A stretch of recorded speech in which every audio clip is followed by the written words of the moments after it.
No mun mielestä julkinen piereskely on aika iso tabu, kun se on vaan niin kuin ikävä haju, mikä siitä tulee, mutta eihän se niin kuin ole oikeasti mitenkään vaarallista. Varmaan röyhtäily samalla lailla, niin mä oon iloinen, että mä oon alkanut harrastamaan tätä paljon rohkeammin. Se on setääntymisen merkki.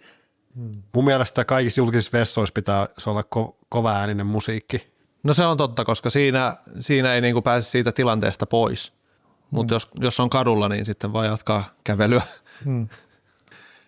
Kun on selailu jotain somea, niin mun mielestä on tullut siis videoita, joissa ainakin väitetään, että se on joku tämmöinen todella niin kuin syvän luottamuksen merkki, että jos uskaltaa piereskellä kumppanin läsnä ollessa ja varmaan röyhtäillä ja mitä muita ruumiin toimintoja nyt voi ollakaan. Siis kakkaaminen on ainakin tosi pelottavaa kumppanin silleen tai siis varsinkin näkö, mutta ehkä kuulo etäisyydellä.